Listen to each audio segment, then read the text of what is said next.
Oke teman-teman, kesempatan kali ini kemungkinan saya hanya akan menunjukkan bagaimana cara saya memfinishing ini.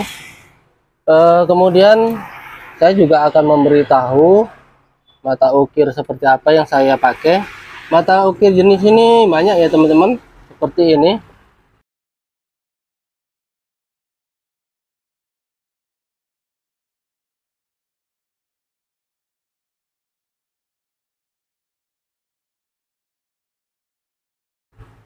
Banyak sekali jenisnya, tapi saya ingin memberi edukasi untuk kalian semua supaya kalian tidak sia-sia jika kalian membeli barang secara online di toko-toko online ya. Tidak tahu di toko-toko mana, terkadang kita sangat sering sekali ya kita beli barang udah nunggu lama bayar, tapi sekali dia datang sia-sia ya, nggak kepake atau tumpul gitu ya. Contohnya seperti ini ya teman-teman. Kalau kalian ingin beli mata ukir yang jenis bulat seperti ini, itu yang paling bagus di Tokopedia ya teman-teman. Kalian boleh cari mata ukir yang seperti ini di Tokopedia. Nah, ciri-ciri dia tajam, saya ingin memberitahu bahwa tangkainya ini seperti aluminium ya teman-teman.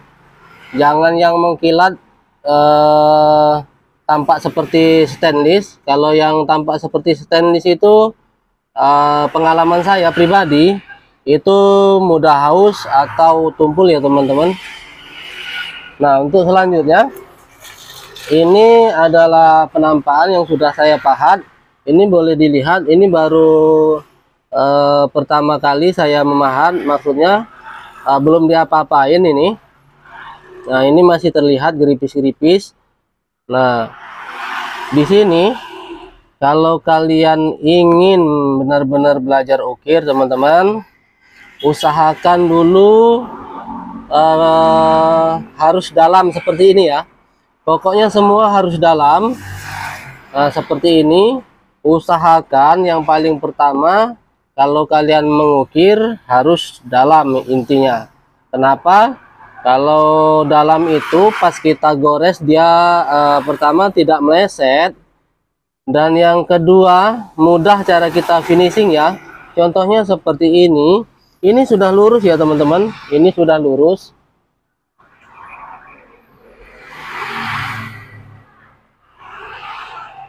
Nah,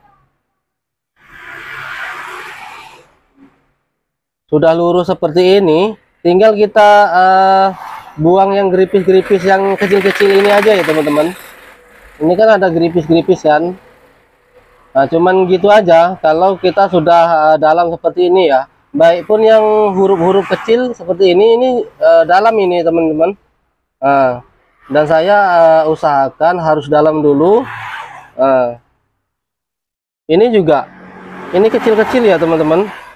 Ini seperti kemungkinan kurang lebih kalau kalian menulis di buku ya, kecil ini ya, sepertinya tampak besar tapi ini kecil ya. Nah, usahakan harus dalam juga ya, seperti ini. Kalau dia dalam, kita tinggal mengikis sedikit demi sedikit ya. Kalau cuman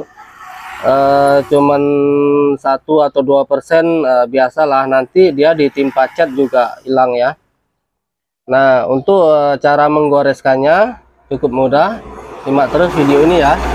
Oke, lanjut. Nah, untuk cara menggoreskan ya, menggoreskan itu kalau kita ingin cepat atau lambat, kebanyakan orang tidak tahu ya, ini langsung dijatuhkan seperti ini ya. Itu tidak boleh ya teman-teman, akibatnya geripisnya bertambah menjadi besar ya. Kalau kalian ingin mengikis ini, usahakan jatuhnya itu santai ya. Nah, seperti ini contohnya. Nah, santai ya. Jatuhnya santai. Tidak boleh kita tek rak tek rak tek rak. Itu tidak boleh ya. Nah, kalau jenis granit ini ya, karena ini mudah sekali gripis, apalagi kalau mata ukir ini baru. Nah, lebih parah ya teman-teman kalau kita tidak cermat dan tidak teliti.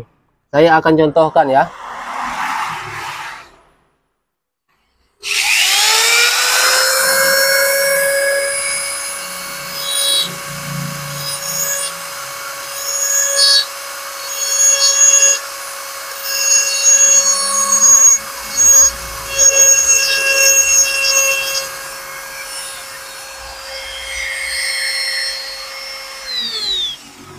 Ini sudah lurus kan, dan mudah sekali ya.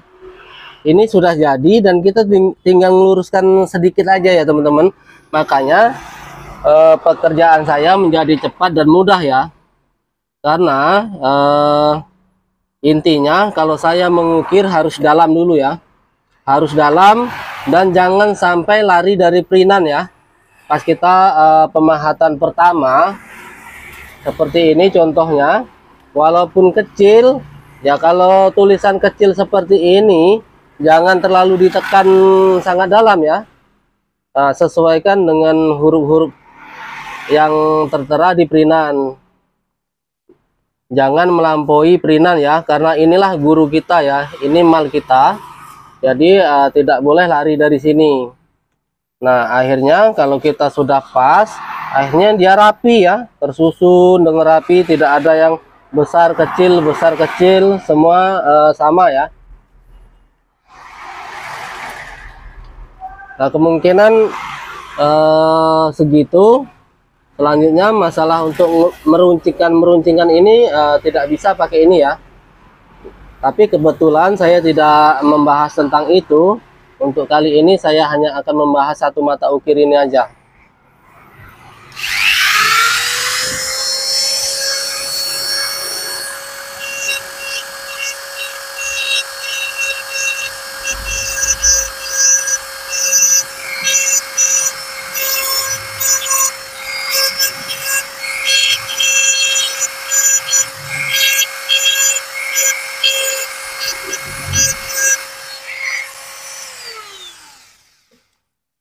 Oke. Kemudian kenapa saya lompat-lompat? Karena tidak semua huruf-huruf ini gripis ya teman-teman. Kita cari-cari aja mana yang menurut kita kurang pantas. Kita finishing ya. Kalau kiranya udah pantas ya sudah ya. Seperti ini ya. Sangat tipis sekali ya gripisnya. Itu nanti kalau kita cat dia tidak tampak ya teman-teman. Seperti ini. Bahkan kalian boleh lihat untuk orang-orang pengukir seperti ini jauh lebih kasar. Kemungkinan seperti ini udah dicat sama mereka ya. Ini udah bagus menurut mereka ya. Tapi di sini saya akan ajarkan pada kalian bagaimana bekerja dengan baik ya. Karena apa? Untuk kedepannya pasti tantangan kalian sangat besar ya teman-teman. Kalau kalian bekerja di bidang ini dan mampu bertahan 5 tahun, artinya kalian itu sudah bagus ya. Dan selanjutnya persaingan terus ketat ya teman-teman. Jadi kita tidak boleh fokus di gini-gini aja. Kita harus perbarui, kita harus membuat produk baru dengan desain-desain yang baru supaya orang itu tidak bosan ya. Banyak bentuk-bentuk gitu ya. Oke gitu ya.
Oke, sudah selesai. Kita akan mencoba untuk mengecatnya. Kita lihat bagaimana nanti hasilnya ya. Dengan cara sederhana seperti itu. Tapi kalau memang kalau mengukir ini teknik ya teman-teman. Kita tidak boleh berfokus pada satu tempat. Kita harus bereksperimen terus. Dan kita harus selalu uji coba ya.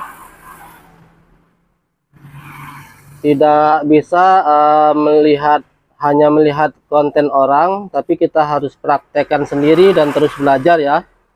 Bagaimana, karena tangan orang itu lain-lain ya teman-teman. Terkadang menurut saya mudah, tapi menurut kalian tidak gitu ya.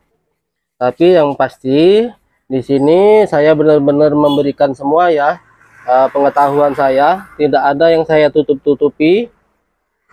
Kalau mengenai mata ukir ya memang untuk saat ini nggak ada ya untuk mata ukir yang seperti saya punya, karena untuk sekarang ini udah ditutup pemerintah ya, semua link tidak ada ya, bahkan yang penjualnya saya telepon juga tidak aktif lagi untuk sekarang ini. Oke, kita akan coba cat ya teman-teman. Mudah dan sederhana saja, saya cuman goreskan sedikit demi sedikit. Nah kalau toh ada yang dikit-dikit seperti itu biasa ya, nanti dia ditimpa cat juga hilang ya. Yang jelas hurufnya terbaca dan rapi ya teman-teman. Kalau saya pribadi, saya tidak bohong ya, mengerjakan ini paling 1 atau lamanya 2 jam ya, mengukir ini sangat cepat saya melakukannya.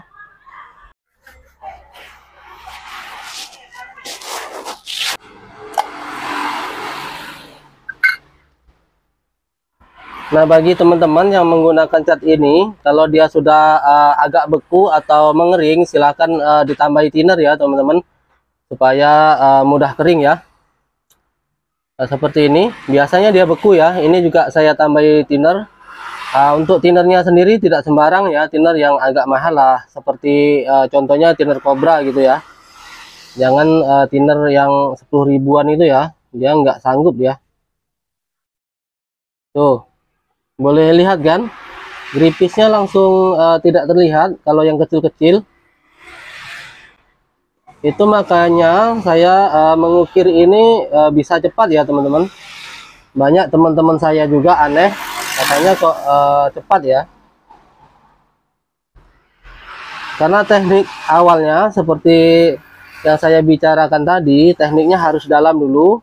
Dan jangan sampai lari dari emal yang sudah kita buat di printan gitu ya. Ya kalau kita menggoreskannya lain dengan yang di printan atau yang di komputer, artinya nanti hurufnya ini besar kecil ya, dan kita susah ya untuk merubahnya, susah, terpaksa yang kebesaran nggak mungkin kita kecilkan, akhirnya yang kecil kita besari. Dan untuk membesarkan, menggores-gores itu cukup memakan waktu ya. Itu aja sih sebenarnya. Tapi untuk sampai saat ini saya sudah 1 tahun lebih membuat tutorial seperti ini. Masih banyak ya teman-teman yang mengeluhkan, gimana bang. Saya dulu benar-benar tidak ada yang ajari teman-teman ya. Swear, saya emang belajar sendiri ya. Tidak satu pun yang mengajari saya ya. Tidak ada juga di YouTube dimanapun. Memang benar-benar saya belajar sendiri ya. Waktu itu saya mempunyai tuner karena membuat kerajinan lain, dan tuner itu saya manfaatkan untuk menggores batu ya. Pertama saya membuat ini piring-piring ibu saya kasih kasih nama ya. Selanjutnya saya berpikir bisa untuk menggores batu enggak ya gitu. Selanjutnya saya coba. Nah untuk berhadap beradaptasi dengan mata ukirnya sangat lama sekali saya waktu itu. Tapi untuk teman-teman yang sekarang belajar enak ya, udah bisa lihat konten saya.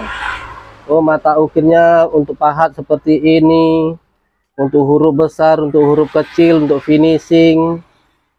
Kalian kalau yang mau belajar ini enak ya, udah ada di YouTube ya. Dan alat-alatnya juga kalian sudah tahu. Dan saya juga orangnya welcome ya. Kalau kalian ada yang ditanyakan boleh ditanyakan. Dan WhatsApp saya tertera begitu jelas di profil saya di YouTube itu. Kalian boleh WhatsApp saya secara pribadi ya, insya Allah kemungkinan kalau pas saya ada waktu saya respon ya, dan pasti saya respon itu ya, nggak tahu malamnya, nggak tahu paginya, pasti saya respon walaupun kemungkinan agak telat gitu ya. Tapi kalau pas saya lagi santai saya langsung respon kok. Banyak teman-teman yang dari mana-mana itu WhatsApp saya menanyakan tentang alat, tentang mata ukir, semua saya respon, tidak ada yang tidak saya respon. Tapi kalau kalian menanyakan masalah ini mata ukir yang seperti saya pakai ini, memang tidak ada ya teman-teman, saya tidak menyembunyikan. Itu memang benar-benar tidak ada untuk sekarang ya. Kalau bentuk-bentuk seperti itu banyak ya, bentuk-bentuk seperti itu banyak. Tapi banyak juga teman-teman kenalan saya yang beli seperti itu, dia produk lokal, terkadang yang datang itu tidak sesuai barang ya. Ada teman saya dari Pekanbaru juga kemarin beli, harganya mahal, sampai Pekanbaru itu dia bilang 78.000 ya, cuman 2 biji ya, 2 biji, benar-benar 2 biji 78.000. Dan pada saat mau digunakan benar-benar tidak berfungsi ya, dia tidak berfungsi. Dan sudah saya ajarkan, bahkan video call dengan saya, memang benar-benar mata ukirnya tidak berfungsi ya.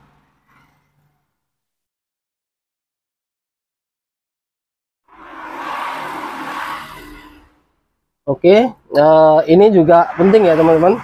Kalau kalian masih menonton di area sini, gini ya. Untuk mengecat ini sama seperti kita mengecat rumah atau besi gitulah ya. Dia tidak bisa langsung menumpuk tebal gitu ya.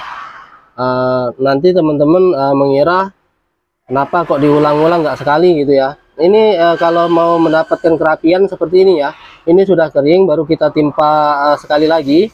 Cat ini kelemahannya kalau dia menumpuk nanti dia keluar blue ya, keluar gelembungan, akhirnya nanti pengecatan kita tidak maksimal ya. Atau gini, usahakan pas mengecat seperti ini jangan pas keadaan cuaca lagi dingin ya, agak-agak panas seperti ini sangat bagus ya.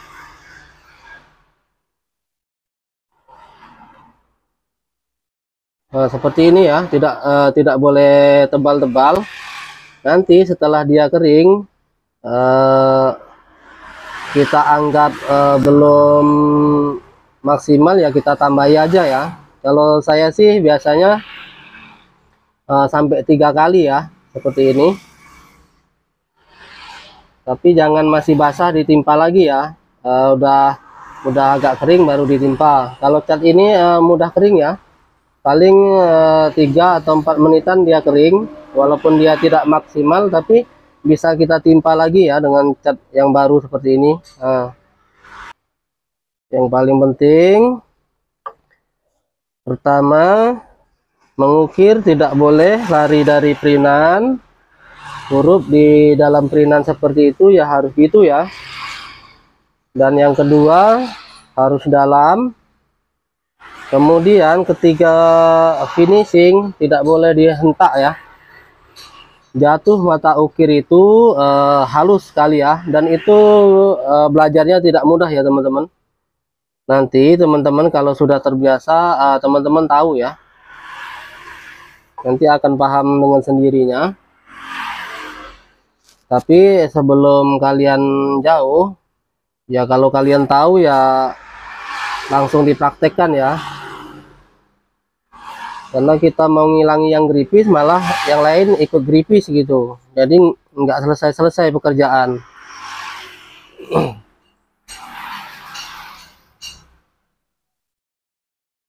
Terkadang malah nambah besar ya. Terus penggunaan mata ukir juga harus yang tepat. Kalau untuk finishing ya usahakan yang halus. Intinya mengukir ini memang pekerjaan pengrajin ya teman-teman. Tidak semua orang bisa seperti ini. Andai nanti kalau kalian yang baru belajar udah bisa, kalian itu akan merasakan ini ya, dampak dari kehidupan kalian ya. Karena yang seperti ini paling dicari orang ya.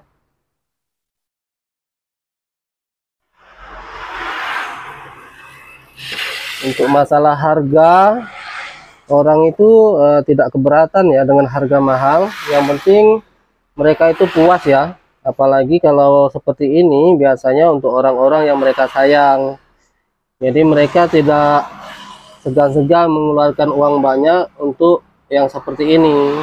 Tapi catatan ya, pekerjaan kita harus rapi,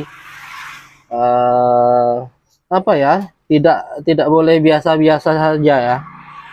Kalau biasa-biasa saja sih banyak ya orang, kebanyakan apa ya, dia stuck di ranah aman ya. Nah, akibatnya dia tidak tahu persaingan di luar. Orang terus berpikir bagaimana memperbarui produk, bagaimana bisa beda seperti orang yang lain.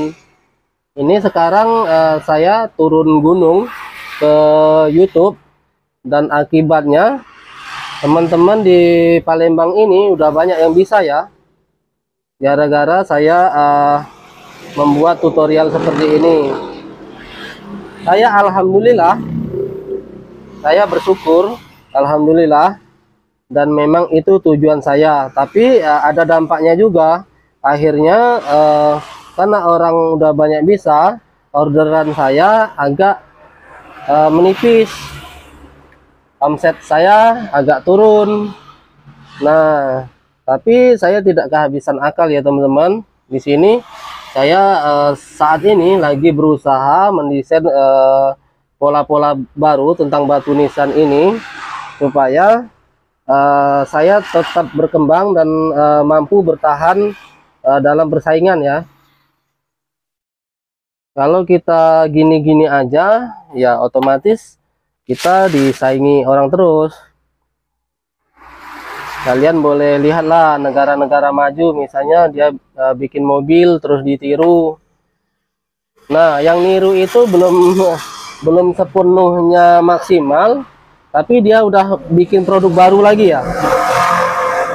Nah, kira-kira kayak gitulah kalau kita bergerak di bidang pengrajin seperti ini. Oke, sudah selesai pengecatan, tinggal kita menunggu pengeringan ya. Untuk pengeringan secara maksimal kira-kira sekitar 30 menit, kurang lebih kayak gitulah. Kita tunggu hasilnya, nanti kita kerik baru kita finishing ya. Ini udah bener-bener ini ya, udah bener-bener bagus ini teman-teman.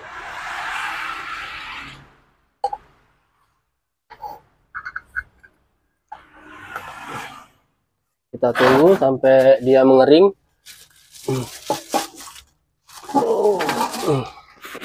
Nah,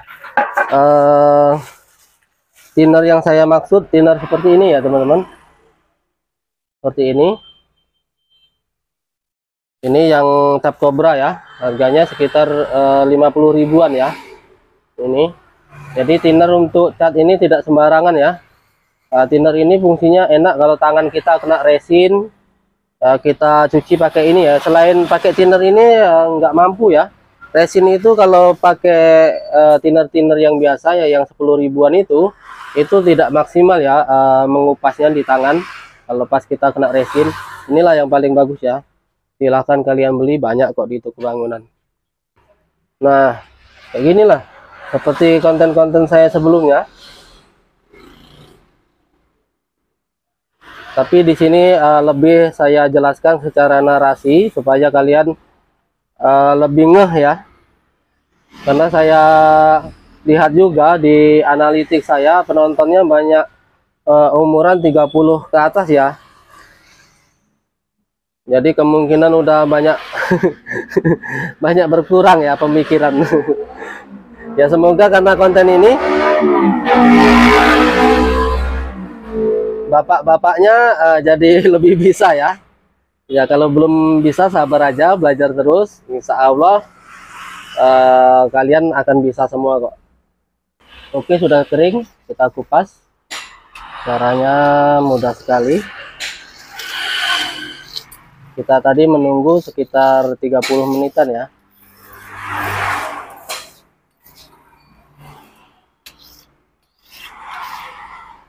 Ini teman-teman, kalau dia dirasa sudah mempias di kuburan atau di TPU, kalian boleh cat kembali ya. Caranya juga mudah ya, seperti ini. Cukup gunakan cutter seperti ini, dicat ulang lalu dikerik ya.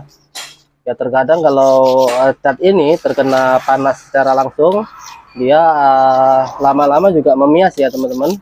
Tidak seperti warna barunya ya. Kalian kalau punya istri juga kalian jemur ya juga hitam ya. Oke, gitu aja ya. Nah, beginilah hasil keseluruhannya. Ini sengaja belum saya finishing. Untuk bagian pinggirannya ini belum saya kasih obat hitam dan belum saya haluskan. Karena ini agak lama ya. Mereka mau ambilnya, jadi takut kotor daripada sia-sia. Nanti ketika yang pesan ini sudah mau datang, baru kita finishing ya. Ini masih terlihat bagian pengeleman resinnya, itu terlihat sekali sambungannya ya, seperti itu. Oke, segitu saja ya teman-teman. Maaf kalau konten ini kemungkinan terlalu panjang, karena saya ingin menjelaskan secara detail supaya kalian tidak ragu lagi ya kalau mau belajar. Dan untuk membuat seperti ini cocok sekali loh untuk kalian yang ingin memulai usaha kecil seperti saya ini. Ya, intinya kuncinya harus tekun, rajin, dan yang pertama tentunya harus jujur ya. Jujur itu adalah pangkal kesuksesan bagi orang-orang yang berusaha. Segitu saja dari saya ucapkan wassalamualaikum warahmatullahi wabarakatuh.